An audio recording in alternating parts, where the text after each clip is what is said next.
Is lust adultery? Well, if you're a follower of Jesus, the answer is yes. Jesus said very clearly, if you lust after a woman in your heart, you have committed adultery.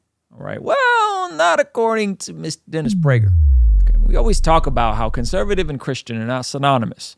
So Jordan Peterson sat down and did a roundtable discussion with some different scholars and some thought leaders, and the topic of lust came up, and some of us were taken aback. So let's jump into this, unpack this a little bit. Jonathan Pagai or Pagay, I always butcher it. Anyway, he's solid. He's sitting there in the center, and a couple other guys I'm not super familiar with. So we're going to jump in.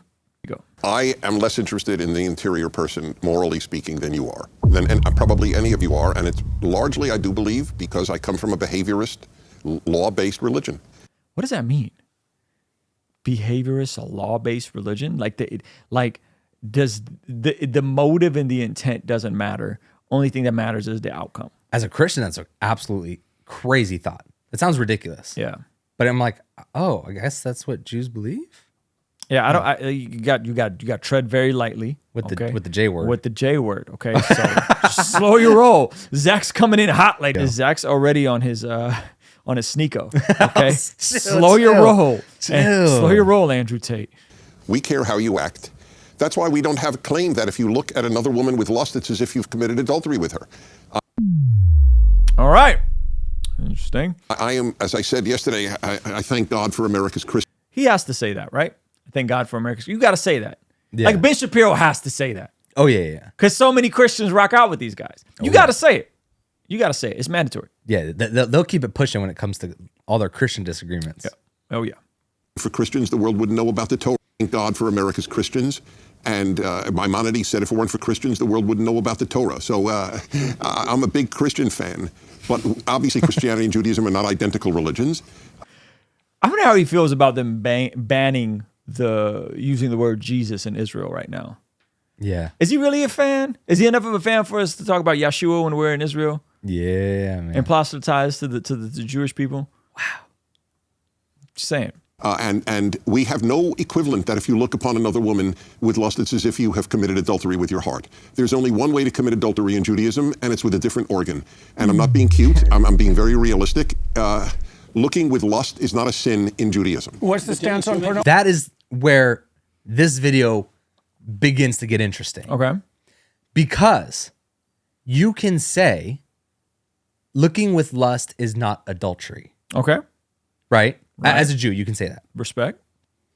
Because you're like, oh, I guess they don't follow Jesus' rules, and what Jesus said, so that makes sense that they don't think it's adultery. Right. But I'm like, oh, he probably still thinks it's a sin. It's just not as bad as adultery.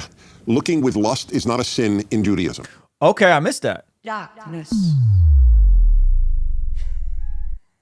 That's darkness. Looking with lust is not a sin. Judaism? So listen to the logical question Jordan Peterson asks. Okay. So then what about corn? Wow. Okay. What's the stance on pornography?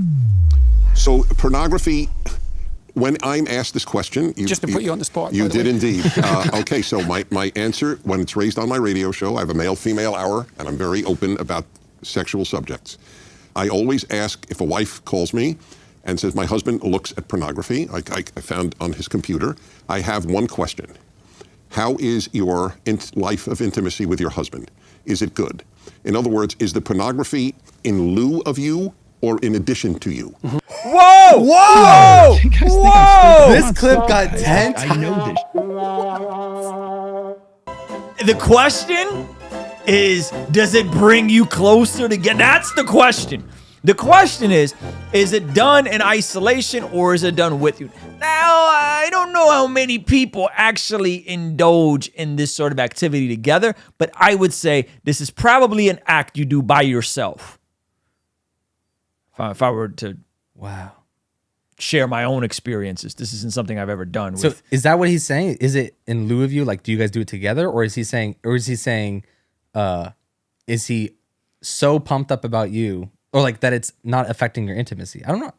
He's saying if she's not being intimate, so he's looking somewhere else. I don't think that's what he's saying. I think he's saying, is this inhibiting intimacy and affection for the woman? It sounds like, let's pull it back. Yeah, pull it back. Let's pull it back. Question. How is your life of intimacy with your husband? Is it good? In other words, is the pornography in lieu of you or in addition to you? That's not. Is it Addition? It's in addition of you. So in lieu means instead of. So is it instead of or is it in addition of? So let's just say it's in addition of. Let's just say wife is putting out, husband's putting out, and then he just has his little thing. He goes in the bathroom. You know, you think he's in there dropping a deuce. He's not. He's doing something else. Right? Man. He's doing something else. Is he cool with that? In addition. Is he cool with it in addition? Yeah, that's what it sounds like. As long as she is satisfied. Wow. And I'm not even giving a religious answer. I'm giving what I think is a moral and realistic answer. Men want variety. And Rollo I'm Tomasi stupid. I'm not stupid. has guys. entered I the know chat. this. And this man's old too. He's been indulging for a long time.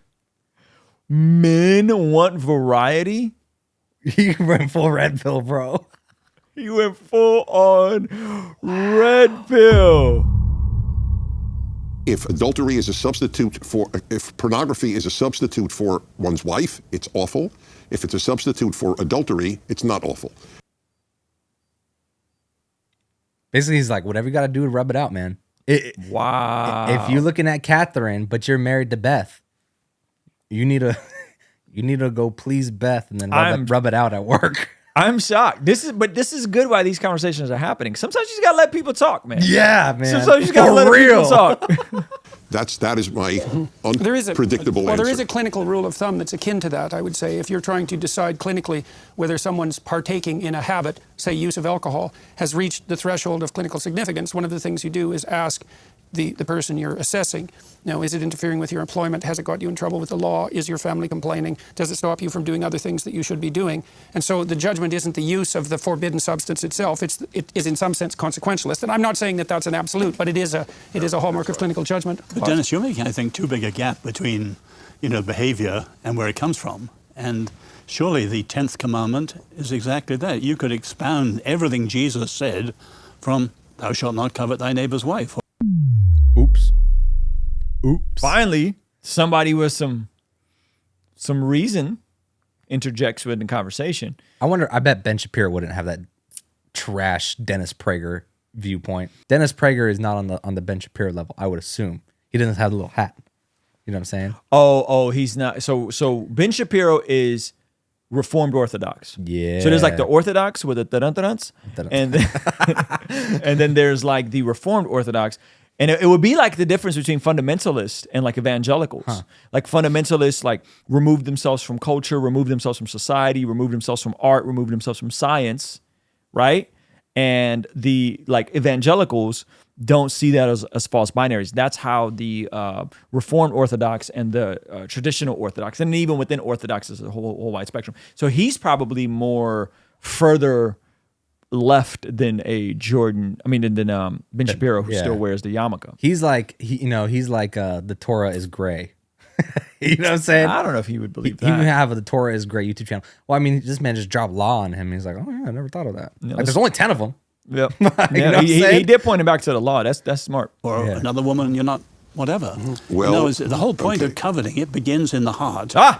And I understand your Hebrew word for covet is a desire doesn't stop halfway. Right, to take. It takes action. It's to take. Yeah. It's not. There's no ban in the 613 laws of the Torah on lusting. I don't even know there's a tava is the closest you could get to lust in Hebrew. But Okay, so let me ask you about that. The covet is critical. I can be attracted to my neighbor's wife. I can't want her. There's a difference because. Well, that's lusting is wanting. Lusting is not attraction. Yeah. That's not what lusting means, Mr. Dennis Prager, respectfully. Lusting means you are marinating and meditating and fascinating. Rubbing one out. That is what that means. We would define it as the second or third glance. Yeah. Right? Yeah. Second, you said third. You gave us some room. I give you a little wiggle room. All right. Second, let's just be conservative. Let's say second. Second glance. Let's say second. Everybody meets people. Yeah. in their day to day and find them attractive. You see a woman, it's like food. Like there's food. Some food is just delicious. And there's certain people that are just attractive. There's certain, right? And so that's natural for you to be like, oh, like I like sweet and salty, starchy foods, right? Yeah. It's that's how people are. It's, oh, I like attractive women. Like they're attractive. It's another thing to take that second, third glance, to then take snapshot, think about it. Yeah. What could you do with her? What kind, right? Like that is lust. So now we're conflating attraction and lust. They're not the same thing. But what about a single woman? I asked one of the great Protestant thinkers of our generation in a public debate in Phoenix. I asked them, so can a single Christian male look... Yo, Janelle Savage, she said, sounds like Prager listened to Mike Todd about allowing the feelings. Woo! upon a single woman with lust? He can't be committing adultery. He's not married and she's not married. So is the real ban lust or is the ban on adultery? Yeah. I mean, Both. Wow. Both.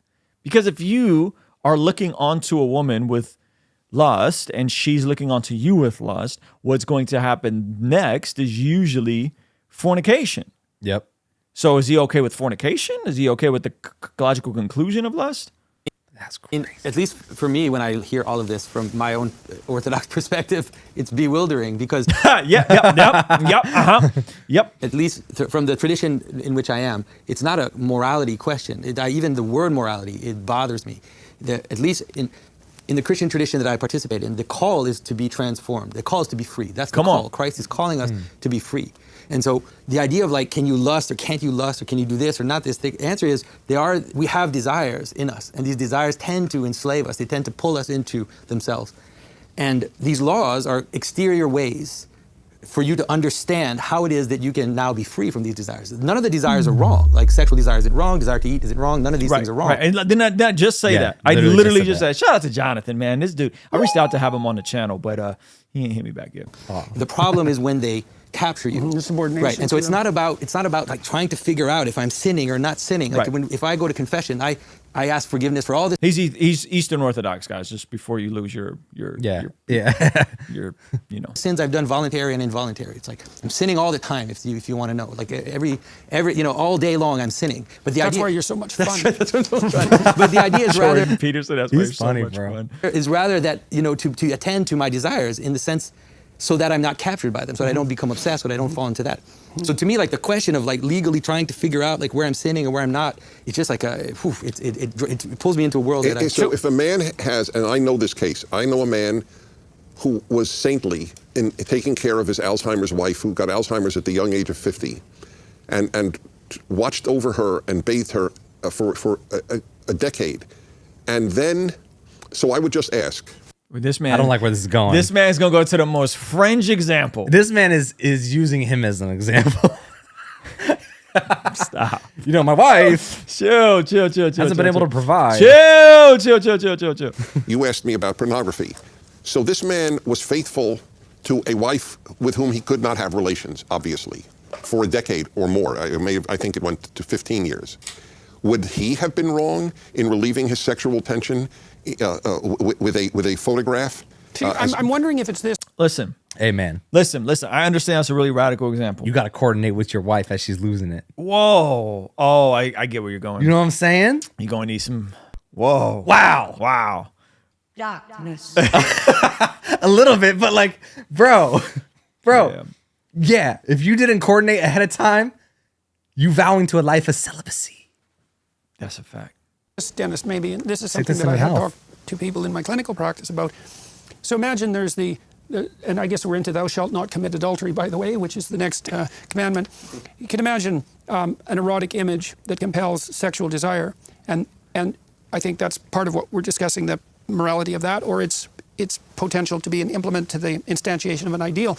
You can imagine a situation where your desire is to sleep with your neighbor's wife. You're not acting on it. But the reason you're not acting on it is because she doesn't want to sleep with you.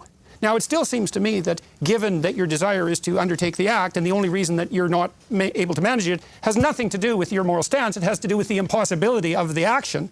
Now, given I don't know how you would deal with that. Because that's a violation of do not covet. He's coveting his neighbor's wife. It's clear as a bell. Okay. So So Wait, what? where does he draw the contrast between coveting and lusting? Yeah, that's weird. In the context of marriage, lusting after another person's spouse that's one of the 10 commandments. He's drawing a very clear kind of fake line that is like, this is a photograph. Mm-hmm. So in my mind, this is not real life. Mm-hmm. But like, that's a very old person thing to do. Mm-hmm. Mm-hmm. Like, internet and the people online, Yeah. as fake as it is not real life. Yep. Or, I mean, is real life. Like the photographs, that's a real person. Yep. I mean, unless, this AI gets advanced, that's crazy. But like, That's a whole nother problem. worms. Yeah. But what I'm saying is that, like, he's like, is he in sin just because he looked at a photograph? Mm-hmm. It's like, it's not just a photograph. Right, it's it's your neighbor's wife. Right, Your right. neighbor is just a lot more widespread across the internet and across the world now because you can see everyone's wife. Yep, that's true. Yeah, I see what you're saying. Here's a point worth making. There's a great gulf between the 10 Commandments and the Christian faith in this way.